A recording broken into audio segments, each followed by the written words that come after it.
Hello friends, मेरे channel में आपका स्वागत है। जैसा मैंने लास्ट वीडियो में आपको बताया था कि परचेज की मैनुअल एंट्री आप किस तरह कर सकते हैं, इस वीडियो में मैं आपको बताऊंगा कि आप एक्सेल से परचेज के बिल बिजी के अंदर कैसे इंपोर्ट कर सकते हैं। तो अगर आपको यह एंट्री सीखनी है, यह वीडियो आपको एंड तक देखना होगा, जिससे आपका कोई भी स्टेप अगर मिस होगा तो आप एक्सेल से बिजी के अंदर एंट्री को इंपोर्ट नहीं कर पाएंगे।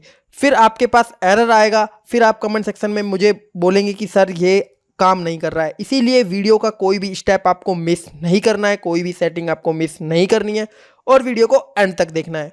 आपके सामने जो मैं बिजी के अंदर बिल को इंपोर्ट करने वाला हूं, वो बिल मैंने आपके सामने ओपन कर दिया है और अब मैं बताता हूं कि इस बिल को आप बिजी के अंदर कैसे इंपोर्ट कर सकते हो।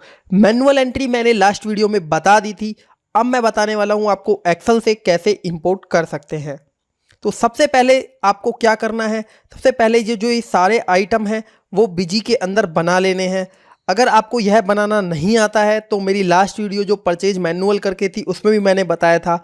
अभी मैंने आपको डिस्क्रिप्शन में भी एक लिंक दिया हुआ है, उसमें आप क्लिक कर कर देख सकते हैं कि बिजी के अंदर आप आइटम को कैसे इंपोर्ट कर सकते हैं। वो भी आप विद इन सेकेंडों में हजारों आइटम बिजी के अंदर क्रिएट कर सकते हैं। उस वीडियो का मैंने लिंक आपको डिस्क्रिप्शन में दिया हुआ है। तो उसके बाद आते हैं एक टेम्पलेट पर, जो टेम्पलेट किस तरह का है और उस टेम्पलेट को मैंने कैसे बनाया है। एक सिंपल सा एक्सेल लिया है, जो आप एक नया एक्सेल इसके अंदर आप क्रिएट कर सकते हो बिजी के अंदर, वो ही एक्सेल मैंने लिया है। उसके अंदर मैंने बिल की सारी जानकारियां डाल दी हैं। जो बिल के अंदर आप मैनुअल डालते हो वो ही चीज़ें मैंने इसके अंदर डाली हैं। जब भी आप बिजी के अंदर एंट्री पोस्ट करते हैं तो सबसे पहले आपको बिजी में सीरीज डालनी होती है, उसके बाद डेट, फिर वाउचर नंबर, और वाउचर नंबर के बाद आता है वाउचर टाइप, जो परचेज का टाइप या सेल का टाइप। सेल का वाउचर है तो सेल का टाइप, परचेज का वाउचर है अभी इस समय तो परचेज टाइप। और उसके बाद पार्टी का नेम, पार्टी का नेम के बाद मटेरियल सेंटर, और उसके बाद ये कॉलम हम नहीं डालेंगे। और उसके बाद आता है आइटम का name, quantity, unit, price, amount, और उसके बाद एक ऑप्शन आता है जीएसटी की डिटेल। और यही चीज़ें मैंने इस एक्सेल के अंदर डाली हुई हैं। मैं आपको नीचे करके दिखा देता हूँ। सबसे पहले मैंने आपको क्या डाला है, इसके अंदर डाला है फ्रिज, जो यहाँ पर आपको दिखाई दे रही है। उसके बाद इनवॉइस डेट, जो जीएसटी बिल डेट करके आ रही है। उसके बाद बिल नंबर, बिल नंबर के बाद पार्टी नेम, और पार्टी नेम से पहले ये आता है परचेज टाइप, जो मैंने ई कॉलम में डाला है। आप इसको यहाँ भी डाल सकते हो, यहाँ उससे कोई फ़र्क नहीं पड़ेगा। सेंटर नेम, जो ये मटेरियल सेंटर नेम है वो मैंने यहाँ डाला है। उसके बाद आइटम का एलास नंबर, आप चाहो तो आइटम का नेम भी ले सकते हो, मैंने आइटम का एलास लिया है। एक शॉर्टकट होता है जो मैंने जब आइटम का वीडियो बनाया था तब भी मैंने आपको बताया था और अभी भी बता देता हूँ, यह एक तरह का कोड होता है। और उसके बाद आता है आइटम का क्वांटिटी, जितना इनवॉइस के अंदर आपको क्वांटिटी दिया है वो डाल देना है। और उससे थोड़ा सा और आगे आते हैं हम, आइटम क्वांटिटी के बाद आता है प्राइस, जो आइटम का पर क्वांटिटी प्राइस है वो है। उसके बाद यहाँ पर है अमाउंट, जो इन दोनों का टोटल है वो इसके अंदर अमाउंट आता है।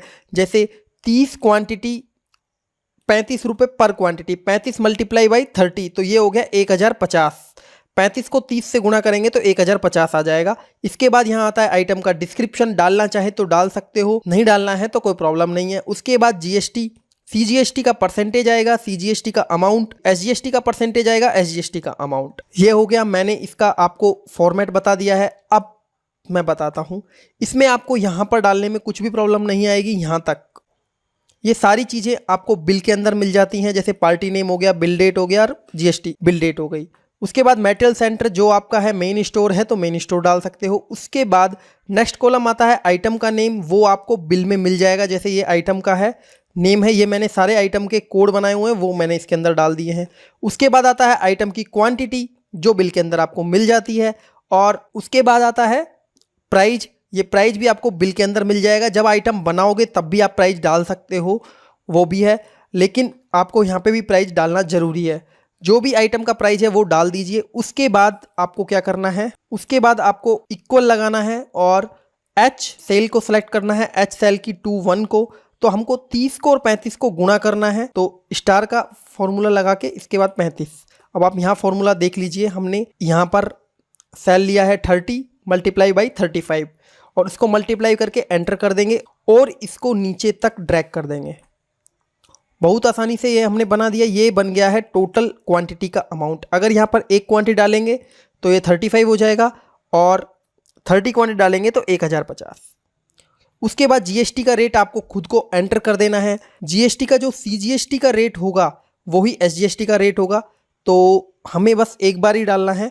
तो इसको मैं बता दूं आपको, जैसे ही आप इक्वल प्रेस करके इस सेल को सेलेक्ट करके एंटर करोगे तो वो ही वैल्यू यहाँ पर आ जाएगी। इसको आप ड्रैग कर दीजिए। इससे क्या है कि आपको ओनली सीजीएसटी में डालना है, एसजीएसटी में ऑटोमेटिक आ जाएगा। इसको भी मैं हटा देता हूँ। आपको क्या करना है, इक्वल लगाना है और जो इसका टोटल पार्ट का वैल्यू है उसको 9% निकाल देना है। तो स्टार लगाकर 9 लिखकर 9 नहीं, ये वाला कॉलम जो इसमें रेट दी हुई है इसके बाद परसेंटेज का कॉलम लगा देना है। तो इसका आपको 9% निकालना है। तो आपको पहले इक्वल लगाना है, ये सेलेक्ट करना है, फिर स्टार मतलब गुना, उसके बाद ये वाला सेल सेलेक्ट करना है और परसेंटेज का चिन्ह लगाकर एंटर कर देना है। तो 1050 का 9% 94.5 होता है सीजीएसटी और इसका एसजीएसटी भी 94.5 होता है। अब इसको जैसे ही आप ड्रैग करेंगे इसमें भी यही आ जाएगा। जो फॉर्मूला आपने इसमें लगाया था रेट में वही सेम फॉर्मूला इसमें लगा देना है और आप टोटल भी एक बार करके देख सकते हैं। ठीक है, एक इनवॉइस बन गया है। अब मुझे क्या करना है, 2 इनवॉइस इसके अंदर डालने हैं। सेम यही इनवॉइस है तो इसके अंदर मैं 2 आइटम ले लेता हूँ कॉपी और यहाँ पेस्ट कर दिए। इसमें एक तो इसका बिल नंबर, ठीक है, और उसके बाद ये मेन सीरीज आ गया और इसका डेट भी हम चेंज। अब देखते हैं इसके अंदर 2 इनवॉइस बनना चाहिए। एक इनवॉइस तो यहाँ से यहाँ तक और दूसरा इनवॉइस यहाँ से यहाँ तक, और इसमें सारे मल्टीपल टैक्स हैं, कोई भी टैक्स ऐसा नहीं है। ठीक है, इसका अभी मैं बता दूं आपको टैक्सेबल वैल्यू आ गया 36,781 और जब हम इसको टोटल इनवॉइस का वैल्यू भी मैं बता दूं आपको, टोटल इनवॉइस बनना चाहिए 38,945 का। ठीक है, अब हम बिजी के अंदर इसको इंपोर्ट करेंगे। इंपोर्ट करने से पहले बिजी के अंदर कुछ सेटिंग करना होगा। तो उस सेटिंग के लिए आपको एडमिनिस्ट्रेशन में जाना है और डाटा इंपोर्ट एक्सपोर्ट पर जाना है। उसके बाद इंपोर्ट वाउचर फ्रॉम एक्सेल और यहाँ पर आपको सेलेक्ट वाउचर टाइप में परचेज सेलेक्ट कर लेना है और जो भी फॉर्मेट इसके अंदर नहीं है तो आपको कॉन्फ़िगर में क्लिक करना है और कॉन्फ़िगर करने के बाद आपको ऐड फॉर्मेट लिखकर यहाँ पर जो भी फॉर्मेट आप बनाना चाहो वो फॉर्मेट का नाम डाल दीजिए। जैसे ही नाम डालकर आप सेव पर क्लिक करेंगे यहाँ पर एक प्लस का साइन आ जाएगा, उस पर क्लिक करने के बाद वो फॉर्मेट आपको सेलेक्ट कर लेना है और उसके बाद कॉन्फ़िगर पे क्लिक कर देना है। ऐसा करने के बाद आपको ऐसे कुछ भरे हुए कॉलम आ जाएंगे। वो बाय डिफ़ॉल्ट बिजी देता है, लेकिन हमें क्या करना है, इस टेम्पलेट के हिसाब से बनाना है। तो सबसे पहले आपको करना क्या है मैं आपको बता दूं। पहले वाले कॉलम में, ए कॉलम में हमने क्या दिया है सीरीज, तो ए कॉलम में सीरीज सेलेक्ट कर लेनी है सेम। ठीक है, बी कॉलम में जीएसटी का बिल डेट है तो बी कॉलम में भी जीएसटी का bill date. Bill number C column में है तो सी कॉलम में बिल नेम, बिल नंबर, और डी कॉलम में पार्टी का नेम है तो डी कॉलम में पार्टी का नेम। ऐसे कर कर आपको सारे सेलेक्ट कर लेने हैं। अब मैं आ जाता हूं लास्ट में। लास्ट में आपको यहां पर जीएसटी का परसेंटेज भी आपको आइटम फिल्ड कर कर लेना है। और एक चीज़ और मैं आपको बता दूं, अगर आपने मुझसे ये फॉर्मेट मेल करा लिया है ना तो आपको क्या करना है, ये एक स्क्रीनशॉट ले लेना है वीडियो को पॉज कर कर। ये सारा डाटा आप ऐसे ही फिल कर सकते हैं अगर आप अपना दिमाग नहीं लगाना चाहें। अगर आप अपना दिमाग लगाकर करना चाहते हैं कि भाई मैं ही टेम्पलेट बनाऊंगा पूरा, तो आपको क्या करना है, ऐसे ही ए बी सी डी करके जो जो इसके अंदर मैंने ऊपर डाला हुआ है डिस्क्रिप्शन, वो ही सेम आपको यहाँ नीचे डाल देना है। सीजीएसटी का परसेंटेज, सीजीएसटी अमाउंट, एसजीएसटी का परसेंटेज, एसजीएसटी का अमाउंट, और सेव पे क्लिक कर देना है। पूरा कॉन्फ़िगर हो गया। उसके बाद आपको बाहर आ जाना है और यहाँ पर आपको अपना फॉर्मेट सेलेक्ट करना है और इस जो एक्सेल बनाई है उसको सेव कर लेना है। उसके बाद यहाँ पर आएगा एक्सेल फाइल पाथ, उस पर आपको यहाँ 3 डॉट दिख रहा है, यहाँ पर क्लिक करना है और क्लिक करने के बाद जो भी आपने एक्सेल बनाई है उसको सेलेक्ट कर लेना है। अब इसको पता लग गया भाई ये एक्सेल से डाटा लेना है। अब इसको एक्सेल भी बहुत बड़ी है, एक्सेल में इसको बताना पड़ेगा कि भाई पहला नंबर की तो सीट है तो फर्स्ट नंबर सीट डाल दिया यहाँ पे देखिए। ठीक है, उसके बाद इसको बताना पड़ेगा कि 2 नंबर रो में स्टार्ट हुआ है और 13 नंबर रो में ख़त्म हुआ है। तो 2 नंबर यहाँ डाल दिया, यहाँ हमने 13 नहीं डाला है तो यहाँ हम 13 डाल देंगे। ठीक है, इसको अब हम यहाँ पे डाल देते हैं 13 अब मैं क्या करूँगा, वीडियो को बिल्कुल भी पॉज नहीं करूँगा और अब आपको दिखाऊंगा कितनी देर आपको लगती है।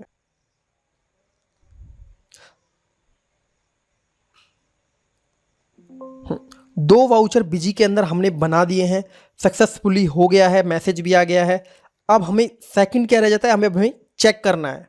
चेक करने के लिए हमें क्या जाना है, ट्रांजैक्शन में, परचेज, लिस्ट, स्क्रीन और ओके प्रेस करना है। देखिए बिजी के अंदर हमने दोनों बिल बना दिए हैं, दोनों परचेज के वाउचर बन गए हैं। अब हम एक वाउचर को ओपन करके देखेंगे पूरी तरह। देखिए इसके अंदर 9%, 6% करके पूरी तरह बिल बन गया है। और बिल बनने के बाद अब हम एक्सेल से चेक करें। एक्सेल में हमने दो बिल बनाए थे। सबसे पहले तो ये टोटल टैक्सेबल वैल्यू इतनी हो गई 70,902 रुपया। यहाँ पे कितना आ रहा है, 70,902 रुपया। देखिए ये टैक्सेबल वैल्यू हमारी एक्सेल से मैच होनी चाहिए। एक्सेल में कितनी आ रही है, देखिए एक्सेल में भी इतनी आ रही है। और अब आते हैं टोटल टैक्स पर। अब इसमें दो तरह का टैक्स है और टोटल इनवॉइस वैल्यू कितना आ गया, इसका टैक्स देख लीजिए 3,086 रुपये 22 पैसे, 3,086 रुपये 22 पैसे।